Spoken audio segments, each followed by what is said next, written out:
Hey, what's up, everybody? This is B&J Productions. I'm Jacob, and this is Brandon, and today we're doing another basketball talk.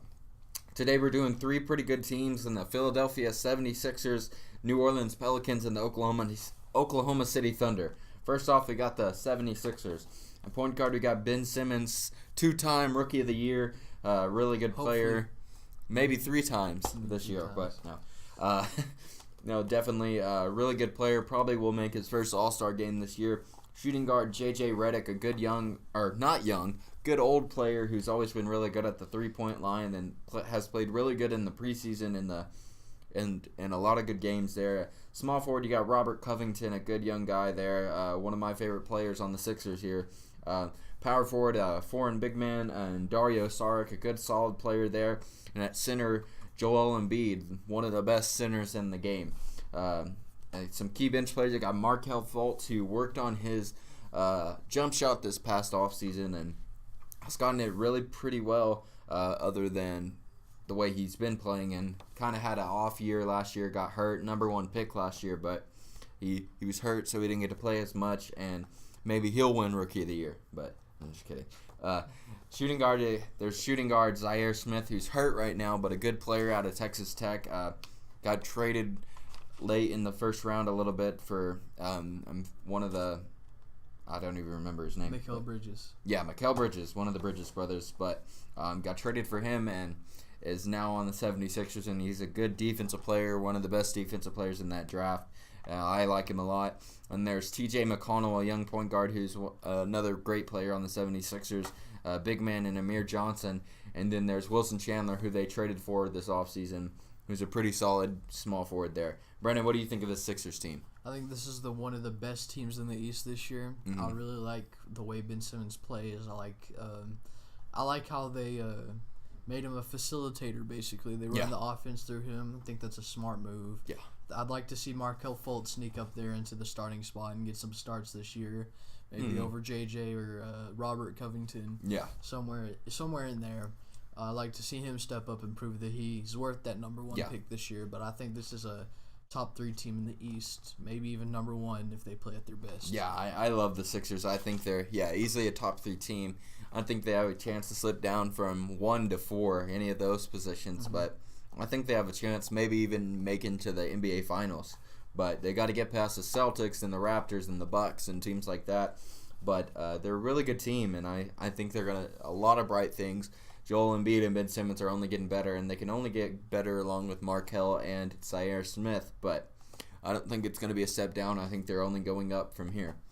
But enough about that team. We've got the New Orleans Pelicans. They lost DeMarcus Cousins to the Warriors, Snake. But, the Pelicans have a pretty decent team this year, too. They signed Alfred Payton, their starting point guard this year. Kind of had some rough seasons with the Magic, but maybe with the new scenery, he might do better things. Shooting guard Drew Holiday, who had an amazing playoff season last year against the Trailblazers and the Warriors, but he's been doing incredible, and I really like this guy a lot. Small forward, I saw a report where they're doing a little bit of a big man lineup with Julius Randle, Nikola Mirotic, and Anthony Davis, but Julius Randle signed this summer, and he'll probably be getting that small forward job. And I think a big man rotation with those three players is going to be really good for the Pelicans. And then power forward, of course, Nikola Mirotic. He had some starts last year with Marcus Cousins and Anthony Davis and did really well. I like this guy too. And then Anthony Davis, the best defensive player in the league right now. He's only getting better. He's going to be the best player eventually, but I think he has a chance to win MVP. It's a toss-up between him and Giannis for me for MVP. And then for their for their key bench players, I got Jahlil Okafor after a year for the Nets. Had some really rough seasons with the Sixers and had a decent season last year with the Nets, but I think he's going to do pretty well for this Pelicans team. Got Solomon Hill, a good young small forward there. Etuan Moore, who's been a solid option at the shooting guard position in the past. And then a young point guard, backup point guard, and Frank Jackson, who was a rookie last year, but is going to take a step up this year. Brandon, what do you think of this Pelicans team? I think that if this Pelicans team is not in the West, if they're in the East, this is one of the better teams in the East. Yeah. But just because they're in the West, I think this is going to be a fight for 6th, 7th, 8th seed here. I think there's a few teams that can grab those seeds. They're really going to have to fight for those seeds. But I like I like the pickup of Jahlil Okafor.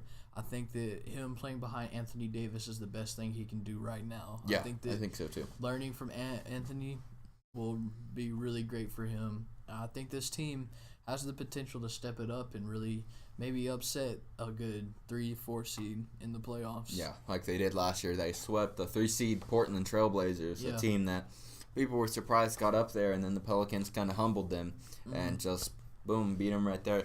And I think the big difference between this Pelicans team can be from last year is if the bench plays at a high level. I mean, this starting five is going to be good. I mean, even if Alfred Payton doesn't do as good as he should. I think this bench is a lot better than it was last year. Yeah, definitely. But each one more got another year. Solomon Hill's a solid guy. Frank Jackson's young, but he's getting better. And, I mean, if those three, along with Jahlil Okafor, take a step up, I think this team has a good 9-man rotation that can take some people by surprise. Yep. Okay. And then up next, we got our last team today, Oklahoma City Thunder, a team that's been pretty decent in the past, but has kind of took a step back since Kevin Durant left. Russell Westbrook at the point guard position, former MVP, has been doing really good, average a triple-double the past 2 seasons. Shooting guard, they got Andre Roberson coming back after a torn ACL, a really good defensive player. Can't shoot to save his life, but if he can step up that kind of the game, there's no chance any teams have against the Thunder. Small forward Paul George re-signed this summer, a 4-year, several million-dollar contract here with the Thunder. He's happy to stay with Russell, and people are kind of surprised by that. Thought he was going to the Lakers, but they got him here at the Thunder. Power forward, they signed this guy in the offseason, kind of a sneaky pickup in Nerlens Noel, former Maverick and former 76er. Nerlens Noel kind of let down some Mavericks fan like me, the way he played, and ended up at the end of the season not playing very many minutes at all, but I think he can take a step up in this Thunder team. Center, probably the toughest player in the NBA, in Steven Adams, the wonder from down under, and I just think he's an incredible player. He's one of the best centers, kind of underrated, overpaid, but he's a pretty solid center, and they've got some great bench players this year, and kind of the way they haven't had in the past. They traded for Dennis Schroeder this summer from Atlanta, and I think he's going to have a chance to be 6th man of the year behind Russell Westbrook. But I'm really high on this guy, and I think he's going to do great. They got rookie Hamidou Diallo from Kentucky, a kind of tough name to say, but he's really pretty decent player and is going to step up. Jeremy Grant from the Bulls, they got him last year, and done really good young guy there. Raymond Felton, a really old backup point guard, but has done some amazing things last year.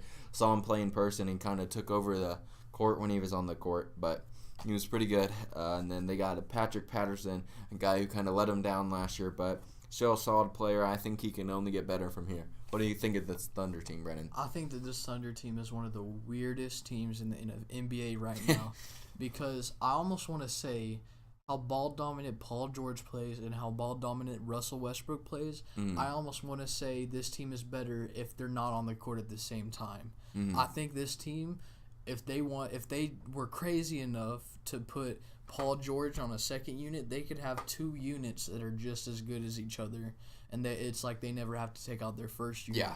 I think they actually do better if Paul George and Russell Westbrook never played together. Well, the thing about that, last year we didn't get a lot of looks on that because Carmelo Anthony was in the middle of it and kind of messed a lot of it up. And I think that he kind of held the Thunder from having a pretty good year. But I don't think that this team is going to be worse without Melo, but I think they're going to be 10 times better.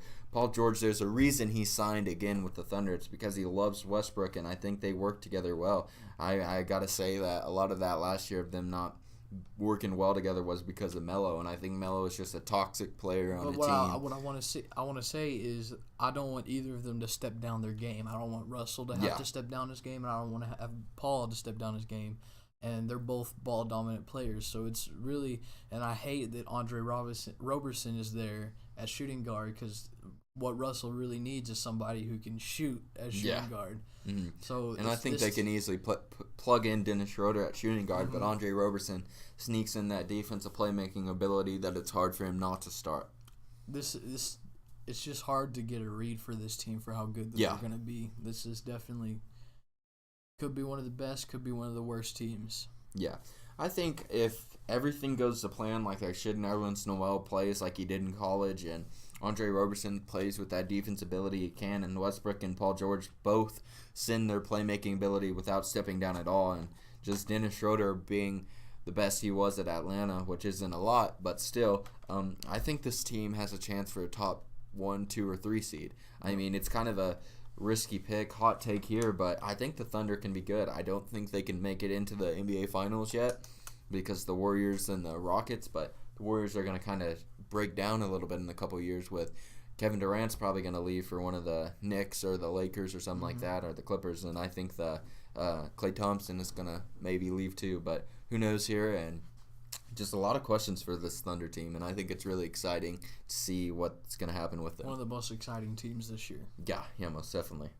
And all right, that's all we have for today. This has been B&J Productions. I'm Jacob, and this is Brendan, and we will see you Friday with our weekly picks.